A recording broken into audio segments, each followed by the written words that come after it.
Lanjutkan ke pertanyaan selanjutnya dari dia tidak sebutkan namanya.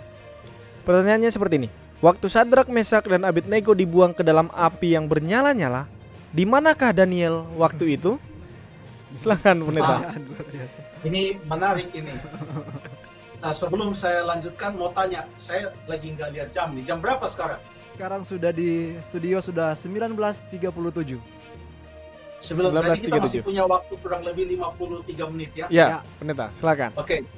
Kalau begitu saya kurangi kecepatan sedikit. Oke. Jadi pertanyaannya tadi waktu Sadrak, Mesak dan Abednego dibuang ke api bernyala-nyala, di manakah Daniel pada saat itu? Terima kasih. Cerita tentang Sadrak, Mesak, dan Abednego terdapat dalam Daniel pasal yang ketiga. Dan di dalam Daniel pasal yang ketiga ini, kita tidak temukan ada nama Daniel di sana. Jadi makanya pertanyaannya masuk akal dong, di mana Daniel? Sebab saya pikir pertanyaan ini berdasarkan mungkin, maafkan kalau salah. Pertanyaan ini mungkin berdasarkan suatu asumsi, siapa tahu Sadrak, Mesak, dan Abednego berdiri gak menyembah, Daniel nunduk menyembah. Ya bisa saja begitu. Jawabannya sangat jelas. Saya tidak tahu kemana Daniel pada waktu itu. Karena memang tidak disebutkan di sini. Ada orang yang mencoba untuk berasumsi dengan beberapa kemungkinan. Yang pertama mereka katakan, berarti Daniel ikut menyembah. Tapi jawaban itu pasti tidak betul. Kenapa?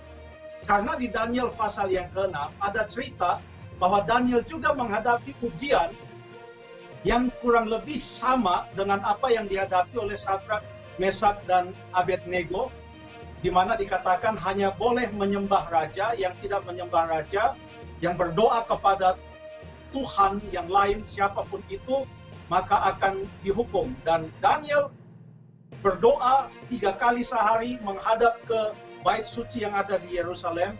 Kata Daniel pasal yang ke-6, dia dijebak, akhirnya dia dimasukkan ke dalam lubang singa, dan sebagaimana Sadrak, Mesak, dan Abednego dilepaskan dengan ajaib, demikian juga Daniel dilepaskan dari cengkraman singa-singa itu secara ajaib. Jadi tidak mungkin Daniel ada di situ dan tunduk di situ.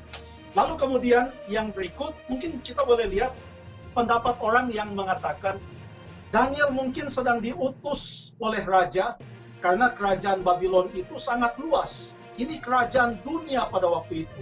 Bukan hanya menempati suatu daerah sebesar Pulau Jawa atau Kalimantan, tetapi hampir semua benua Eropa, dan ada juga sebagian dari benua Afrika sampai masuk kepada benua Asia ini, adalah bagian dari kerajaan Babylon pada saat itu. Daniel bisa saja sedang diutus. Ada yang berasumsi demikian. Kenapa muncul asumsi? Karena tidak ada keterangan dia ada di mana. Kalau dari petunjuk yang ada di Daniel pasal yang kedua, Daniel pasal yang kedua ayat yang ke-48, setelah Daniel mengatakan kepada raja tentang mimpi raja Nebukadnezar tentang patung, lalu kemudian dia juga memberitakan maknanya. Daniel 2 ayat 48 berkata, lalu raja memuliakan Daniel, dianugerahinya lah dengan banyak pemberian yang besar, dan dibuatnya dia menjadi penguasa atas seluruh wilayah Babel, dan menjadi kepala semua orang bijaksana di Babel. Atas permintaan Daniel, raja menyerahkan pemerintahan wilayah Babel itu kepada Sadrak, Mesak, dan Abednego, sedang Daniel sendiri tinggal di istana raja. Jadi Daniel tinggal di istana raja. Nah, lalu pada waktu dibangun itu patung, lalu orang disuruh menyembah, di pasal 3 ayat yang kedua, lalu Nebukadnezar menyuruh orang mengumpulkan para wakil raja, para penguasa, para bupati, penasihat negara, dan lain sebagainya. Lalu kemudian dikatakan kalau ada bunyi musik dan selanjutnya orang harus menyembah. Perintah itu diberikan di ayat yang keempat, pasal 3, Daniel 3 ayat 4, beginilah dititahkan kepadamu, hai orang-orang dari segala bangsa, suku, bangsa, dan bahasa. Jadi ada kesan seperti ini. Yang disuruh menyembah itu tidak termasuk orang-orang yang ada dalam lingkaran istana. Daniel kan ada dalam lingkaran istana. Dan Raja Nebukadnezar pada saat itu juga kemungkinan besar dia tidak ikut menyembah.